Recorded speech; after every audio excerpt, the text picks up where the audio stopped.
Olha, o Michael, geopoliticamente, como pretende lidar com o expansionismo americano e sionista no mundo, principalmente na América Latina? Eu não falo com essas coisas de sionismo aí, porque isso, em geral, ou é um doidinho de direita ou um doidinho de esquerda, tá? O expansionismo americano, ele é uma consequência de um mundo que está vivendo um novo modelo de Guerra Fria. É uma briga que nós veremos nas próximas décadas entre China e Estados Unidos. E os Estados Unidos, por doutrina interna, ele vê a América, o continente americano todo, como uma reserva estratégica própria. Por isso que o governo Trump já está falando da Groenlândia à Patagônia, do canal do Panamá a retomar a influência sobre a Venezuela. Eles estão retomando a influência deles no continente inteiro. Vocês podem pegar as notícias, ele está arrumando briga com o Canadá, ele está falando sobre armamento no Alasca, ele falou do canal do Panamá, ele falou do continente como um todo. Portanto, os Estados Unidos vão querer ter um controle maior sobre o continente. Isso é um dado da realidade. O Brasil poderia ter, nos últimos 30 anos, feito a lição de casa para se tornar uma potência na América do Sul, de modo a ter condições de peitar os Estados Unidos numa posição melhor. Não estamos nessa condição. A gente ficou apoiando a Venezuela. A gente adotou um caminho, me desculpe, imbecil, tosco. O Brasil está fragilizado em termos militares, fragilizado em termos econômicos, completamente dependente da China. E aí vem os Estados Unidos falar, vai ter que sentar aqui. E aí a gente está numa posição frágil para negociar. Só que Deus... Porque essas coisas você só vai explicar de maneira de vida.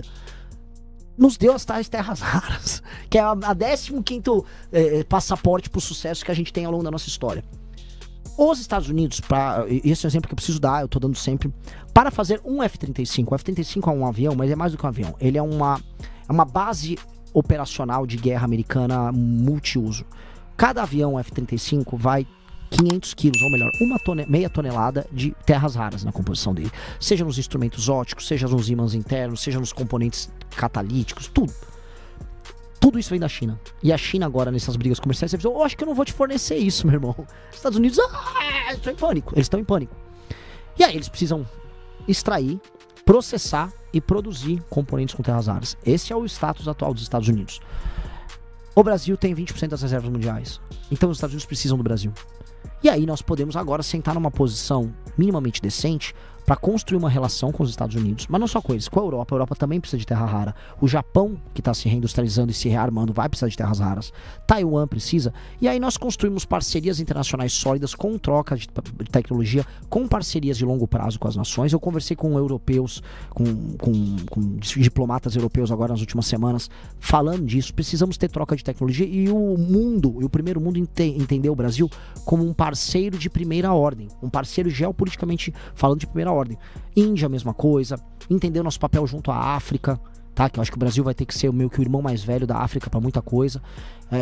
Nesse sentido, é um realinhamento internacional. Porque naturalmente a China não vai querer que o Brasil seja a base para a criação de uma indústria de terras raras concorrente da dela, que faz 90% da produção global. Isso para ela um problema. Ao mesmo tempo eu dependo do comércio com a China. Então como construir essa dança? É a dança que precisa ser construída. Não é uma dança fácil. Definitivamente não é a dança dos alinhamentos automáticos que o Lula faz com a China, nem que a família Bolsonaro faz com o Trump, que não é nem com os Estados Unidos, é com o Trump. Não é os alinhamentos. É um alinhamento sofisticado. Aí vocês desculpam. Eu sou mais inteligente, mais sofisticado do que os demais candidatos para isso. E mais modesto, né? E mais bonito também. E mais jovem. Mas é que eu, assim, sem querer, eu tô brincando, mas assim, sendo mais sincero, Mara, eu chamei pessoas pra gente estudar isso. Eu fui lá fora conversar com eles. Quando eu fui pros Estados Unidos conversar sobre terras raras, eu não fui conversar, ei, eu amo vocês, eu amo Trump. Eu fui falar, vamos lá, o que vocês dependem e tal. Entender o que é a política de tecnologia militar que os Estados Unidos prevê para os próximos 30 anos. Qual é a política da China de terras raras? Aí eu vou conversar com o chinês, aí eu vou conversar com o francês. E aí a gente criou um livro, a gente publicou. Então, não é que eu sou o máximo, não sou o máximo. Eu sou um cara modesto, sou um descabelado que tá aqui, Mara. Mas eu fiz minha lição de casa. Porque minha mãe me ensinou quando eu era criança que se eu não fizesse lição de casa, não ia ter lanche, ia tomar umas palmadas se eu fosse mal na prova. Esse sou eu. O Flávio não é o Lula nem, né? Então, o que eu vou fazer? Olha, a gente está caminhando aqui pro final da live, porque a gente está conversando com o pré-candidato Renan Santos e a agenda dele aqui está bem disputada, né, o candidato? Mas vamos fazer aqui mais 2 perguntas da audiência. 3. Tem muitas. 3. 6. 4. Estamos negociando com o assessor dele. Olha, o Pirulito JP pergunta: eu sei decorado o endurecimento das penas, etc. Mas e sobre os casos criminais, principalmente os homicídios que não são solucionados? Aí é outra coisa. Aí nós estamos falando em mudar o inquérito policial, que no Brasil ele é muito disfuncional. E ter aquela questão do acompanhamento único por um policial, ele vai da ocorrência até o fim do processo, como acontece na maior parte dos países que funciona. Aqui um policial pega a ocorrência na rua, aí da ocorrência na rua vai para um investigador, aquilo abre um inquérito policial, não tem prazo obrigatório para concluir. Você é aquele cachorro sem dono, que todo mundo, quando ele tem muitos donos, ele morre de fome. O processo, ele tem que trabalhar com metas, e você tem que ter pessoas responsáveis por essas metas desde o início do processo. Isso também envolve a própria carreira única. E aí envolve, porque assim, a pessoa tem que ter uma carreira na polícia que vai do começo ao topo. Isso não acontece. Então você não tem estímulos pro agente público que tá num processo de investigação ou acompanhamento de um crime em levar as coisas até o fim. Ele só tá parado na carreira, tirando o policial que tá na rua, que esse cara tem uma vocação guerreira, que é uma coisa diferente, uma vocação do guerreiro, que é uma outra lógica, vamos dizer, psicológica dele. O uso de tecnologia para o acompanhamento também, e aí eu vou falar o uso da inteligência, da tecnologia, isso tem que ser bem-vindo. Então, aqui em São Paulo a gente botou coisas como o Smart Sampa. O Smart Sampa, ele vem sendo fundamental para pegar a ocorrência de inúmeros crimes e pegar, por exemplo, um homem que batia na esposa, tal, aí o cara tá andando tranquilão na rua, bateu ali, tá o caso, e a polícia vai atrás do cara. Então, esse tipo de coisa começou a aumentar. E eu acho que isso faz parte de um aumento do aparato e da capacidade investigativa do Estado. A capacidade investigativa do Estado, ela é brecada muitas vezes pela falta de perspectiva de punição, ou seja, o agente público percebe que mesmo ele pegando o bandido vai ser solto por um determinado juiz. Então você vai ter que corrigir as coisas. O aumento de pena e o aumento da segurança jurídica, no sentido de que a pena vai ser cumprida, ele também estimula o agente público a trabalhar mais. Aí você alterando o método de funcionamento dele, ou seja, dos inquéritos policiais e das carreiras, aí você aumenta a efetividade em pegar. Então uma coisa também acaba retroalimentando a outra. Eu converso com muitos policiais, tanto civis quanto militares, eles se sentem desestimulados, tipo, peguei o cara aqui, o cara vai ser solto pela 8ª vez. O cara, ele acha que ele tá enxugando gelo. Então existe um sentimento geral nas forças policiais de que não adianta nada. Não adianta nada investigar. Mais um roubo chegou aqui. Que não pega. Porque quando pega o judiciário... Você imagina o seguinte, imagina todo um trabalho de uma investigação gigantesca que é feita, aí você chega, aí você pega um juiz e fala, não, eu vou soltar. Aí pega um juiz de plantão, eu vou soltar, acho que vou progredir. Isso é a ruína, é como se você queimasse dinheiro também. O Estado gastou uma fortuna pra que todos aqueles agentes públicos trabalhassem, perícia policial e tal, pra vir um juiz e numa canetada. Isso não vai poder funcionar assim. Então por isso que a gente tem que ter um aumento de penas e aumento da segurança jurídica, e aí você vem com alteração no modelo de inquérito policial, e aí acho que as coisas vão se retroalimentar positivamente. Olha, o Peterson, gostaria de fazer uma pergunta pro Renan. Atualmente sou corretor de imóveis e atuo no nicho de imóveis popular. E esse nicho é financiado pela Caixa no programa Minha Casa Minha Vida, porém com a iniciativa privada das construtoras de incorporação. Gostaria de saber se você irá fazer alguma reforma dentro do programa e quais são seus programas de habitação hoje. É algo que é necessário. Ele quer saber qual é a sua política aqui Nós temos que eliminar as distorções que fazem com que a gente tenha Minha Casa Minha Vida em Pinheiros. A partir do momento que nós temos Minha Casa Minha Vida acontecendo em Pinheiros, significa que você está fazendo uma distorção do programa e você está diminuindo. Você está acompanhando esse caso, né? Você está criando apartamentos menores, encaixando Minha Casa Minha Vida, e você não está atingindo o objetivo do programa, que é reduzir o déficit habitacional para as pessoas mais humildes. O programa Minha Casa Minha Vida não é um programa de desfavelização. É um programa, no fundo, de reduzir o déficit habitacional, tornando possível para uma família que está começando a vida dela ter sua casa própria. Vamos colocar aqui. Esse programa precisa fazer reformas para ele não ter tantas distorções. É isso. Essa distorção que a gente está vendo em São Paulo e outras capitais é um exemplo.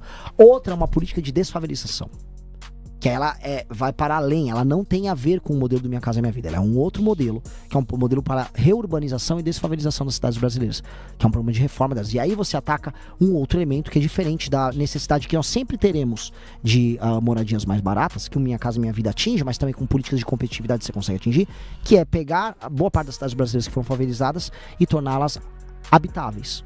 São duas políticas diferentes. Então eu vou atacar, porque algumas pessoas confundem o que eu falo sobre desfavelização com Minha Casa Minha Vida. E na verdade são fins diferentes. Um é para atender o déficit habitacional, que é importante, até porque os jovens, especialmente os jovens urbanos, não conseguem comprar apartamentos. E eu acho que isso é um problema mundial. E eu acho que eu não quero ver o jovem brasileiro, isso é um compromisso que eu tenho com a minha geração, não conseguindo comprar um apartamento, não conseguindo viver na própria cidade. Em Lisboa, eu estive lá no carnaval, os jovens lisboetas não conseguem pagar o aluguel lá porque vira tudo Airbnb para turista. O Rio de Janeiro, se resolver a segurança, não vai ter jovem carioca morando no Rio. Esse bicho não vai conseguir morar no bairro que os pais dele moraram. Eu acho isso uma vergonha, eu acho isso uma indecência. Então as cidades têm que pertencer às pessoas das cidades. E para isso nós temos que ter políticas habitacionais que respondam a essa demanda. Ponto. Junto com o próprio Minha Casa Minha Vida. A desfavelização é outra coisa. E aí vamos resolver com uma política específica que está no nosso programa voltado para a desfavelização. O Carlos Daniel pergunta o Renan como ele vai reformar o BPC. Explique de forma ampla. Renan Santos, pré-candidato à presidência. Vamos lá, o benefício de prestação continuada ele começou bem pequenininho e hoje ele é uma bomba fiscal gigantesca, porque ele paga muito mais do que o Minha Casa, do que o Bolsa Família. Ele paga, né, um salário mínimo, e o escopo dele vem aumentando ao longo dos últimos anos.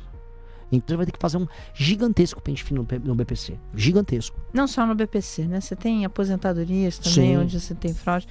Você fez São Francisco, foi aluno do Alexandre de Moraes? Fui. E você sabe que esse meu trecho numa entrevista sua é utilizado recorrentemente pelos meus inimigos, né? É verdade. O tempo todo tem aquele trecho. Porque eu falei, o Alexandre de Moraes era um cara inteligente, tenaz e corajoso. Mas ele é. O que você quer que eu fale? Ele é. Não tô falando que ele é uma boa pessoa.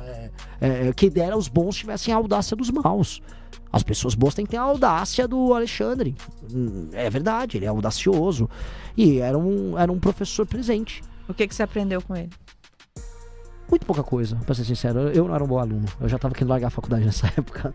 Eu não era um bom aluno. Mas ele era um professor competente. O que eu tive, desses grandes professores que viraram ministro do STF, que eu acompanhei muito as aulas, o Lewandowski. E eu acho engraçado, porque assim, eu achava ele um grande professor. Nunca falaram sobre essas qualidades dele. Ele era um professor de teoria geral do Estado muito, muito bom. Falava coisas, por exemplo, sobre a emergência de cidades e estados em contraposição ao modelo do Estado Nacional, que isso ele tá falando em 2003. Que hoje a gente tá vendo, sabe, o surgimento de Londres e tal. E eu até tô falando, quando eu falo do Rio de Janeiro se tornar uma espécie de cidade-estado, aqui tem um status autônomo, eu tô falando sobre um conceito que ele discutia nas aulas com a gente em 2003. Não que eu goste, não estamos vendo onde o Lewandowski está enfiado, mas eu gostava da aula dele. Tive aula com a Janaína, tive aula com o Roberto Eros Grau, tive aula com vou botar outros aqui. Aí já são mais casos do universo do direito. Com o Miguel Reale. Aquela faculdade era muito boa. O judiciário precisa de uma reforma? Desesperadamente. O judiciário se tornou parte do problema. Eu acho uma vergonha. Dado que as coisas porque a faculdade de direito que eu fiz parte é uma faculdade de direito que se sentia meio que responsável pelo universo jurídico no Brasil. Pois bem, sintam-se responsáveis, fracassou. É uma massa de privilégios, nenhuma responsabilidade em ser efetivo. Uma indústria da impunidade em muitas áreas, uma hiperideologização, não só no judiciário como no próprio Ministério Público. Acho que precisa de uma gigantesca reforma. Renan, a gente precisa te libertar aqui, mas como você pode ver, tem trocentas mil perguntas. E muitas perguntas. E o que eu achei interessante nessas perguntas é que são perguntas de propostas. Você não vê ataques tipo atacando o presidente Lula ou o ex-presidente Bolsonaro. Você não vê ataques, você vê as pessoas realmente querendo ouvir propostas. Concordamos em algumas, discordamos em outras. A Mara quer concordar mais, tá? Ela quer concordar mais. Não, eu sempre digo pra ele que eu gosto mais de conversar com ele nas entrevistas do que você nas redes. Você nas redes é irreconhecível, não é a mesma pessoa que tá aqui conversando. É que a gente não tem. Mas eu vou te passar essas perguntas para você responder nas redes, porque eu vejo que há uma demanda. As pessoas querem propostas e a campanha hoje, as campanhas hoje estão anti-Lula, anti-Bolsonaro. Enfim, é isso que virou o debate das eleições. Acho que essas pessoas merecem essas respostas. Estou mandando para você todas essas perguntas que apareceram aqui e aí você bota nas redes. Perfeito. E eu vou te falar, Mara, não quero ficar me gabando aqui. Eu sou a pré-candidatura das propostas. Porque você pode concordar ou discordar comigo, mas você sabe que eu sempre tenho uma opinião sobre as coisas. Você vai falar, não gostei da sua opinião. O eleitor, mesma coisa. Tem alguns momentos, quando eu falei contra o projeto lá do Fim à Escala 6x1. Aí, Renan, você tá errado. Eu falei, você tá errado. Você tá errado, eleitor. Você que tá errado. Vamos ver quem vai estar certo. Só que no dia seguinte ele tá concordando comigo. Eu acho que a ideia de você tratar o eleitor como um ente pensante é uma novidade. Porque todo mundo faz campanha baseada no marqueteiro. E o marqueteiro coloca as propostas debaixo do braço. Quem define a proposta de um partido hoje ou de um candidato é o marqueteiro. E não o grupo do candidato. Você não tem marqueteiro? Tenho, ele, meus amigos. A gente é o marqueteiro de si próprio. E o seu ministro da Economia, da Fazenda? Vai ser sensacional. Você já tem o nome? Já estou conversando, já tem até grupo de WhatsApp com eles.